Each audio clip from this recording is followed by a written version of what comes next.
जिंदाबाद। बोले बोले बोले बोल।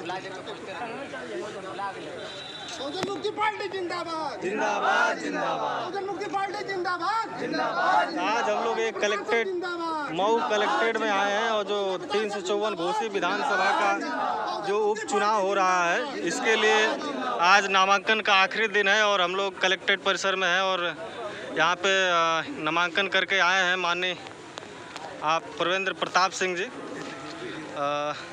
सर आप चुनाव यहाँ से लड़ रहे हैं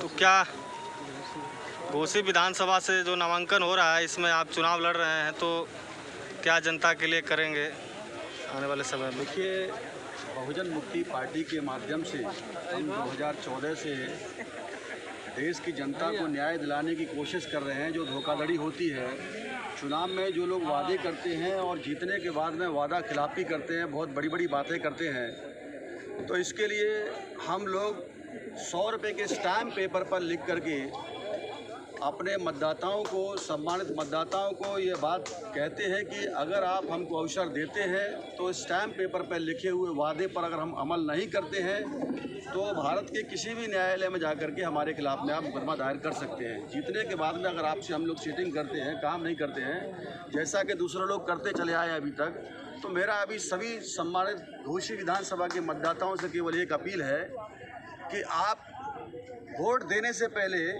सभी प्रत्याशियों से स्टैम्प पेपर पर लिख करके ज़रूर लें। दूसरी बात मैं ये बताना चाहता हूँ, ये परंपरा हम लोगों ने लागू की देश के अंदर में कि आज 17 अगस्त का दिन है। हम लोगों ने नामांकन के लिए 17 अगस्त इसलिए चुना क्योंकि आज वास्तविक आज़ादी का दिन है हम लोगों के। आप लोगों को मालूम होगा, भारत के इतिहास में पहली बार कमज़ोर वर्ग को अगर वोट देने का अधिकार प्राप्त हुआ तो 17 अगस्त को ही हुआ था।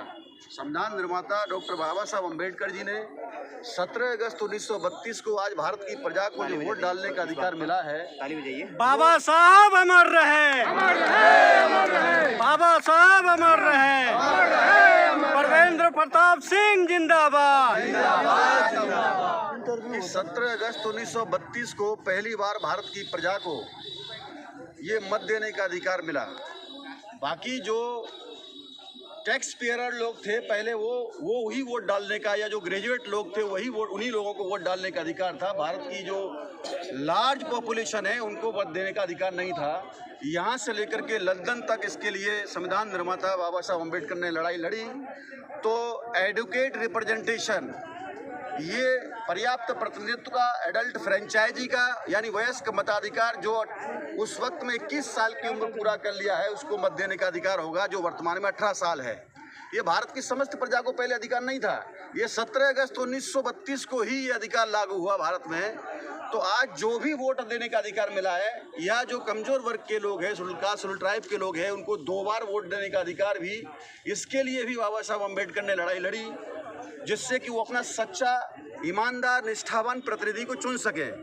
लेकिन उसकी जगह पर कुछ लोगों के माध्यम से जॉइंट इलेक्टोरेट लागू किया गया, सेपरेट इलेक्टोरेट की जगह पर जॉइंट इलेक्टोरेट लागू किया गया, और जो 2 बार वोट देने की बात थी वो केवल सिंगल टाइम, एक ही बार वोट देने का अधिकार मिला।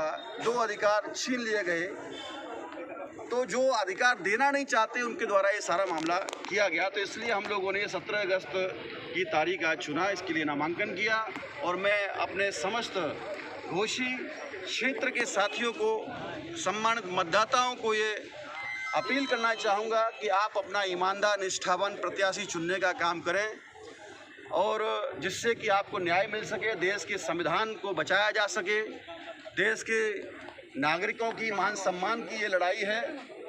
आज जो हालात और परिस्थितियां हैं, लॉ एंड ऑर्डर पूरी तरीके से चौपट हो गया है, महिलाएं सुरक्षित नहीं हैं।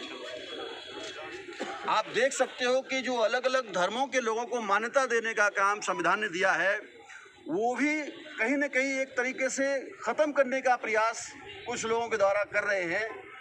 तो संविधान सभी लोगों को अपनी इच्छा के अनुसार अपनी पूजा पद्धति करने का अधिकार सबको है, अपनी इच्छा के अनुसार खाने का अधिकार उनको है, पहनने का अधिकार, भारत के किसी भी क्षेत्र में जाकर के आप लोग जान सकते हो कि व्यापार कर सकते हो, लेकिन अभी एक चीज़ थोपी जा रही है ज़बरदस्त तरीके से लोगों के ऊपर में।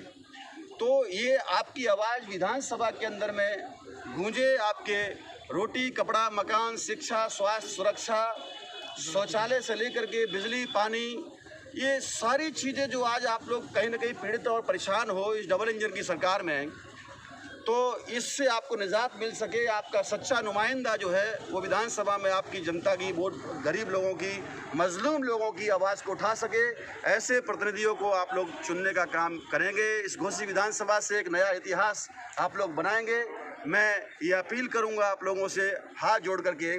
और दारा सिंह चौहान साहब जो यहाँ से बीजेपी के पहले समाजवादी पार्टी से विधायक थे, वो फिर अभी बीजेपी से विधायक के रूप में यहाँ पर आए हैं, चुनाव लड़ रहे हैं। तो जनता ने एक बार जिनके ऊपर भरोसा किया, वो कहीं ना कहीं उस भरोसे को तोड़ने का काम किया है। ये जो चुनाव का खर्चा होता है वो कहीं ना कहीं आम गरीब से गरीब आदमी जो नमक खाता है वो भी टैक्स देता है। वो जनता के पैसे को कई बार ये चुनाव यहाँ पर हुआ, कई बार बाई इलेक्शंस हुए, तो कहीं ना कहीं अपने निजी स्वार्थ के लिए ये लोग जो है जनता के ऊपर में मार करते हैं। तो ये नहीं होना चाहिए।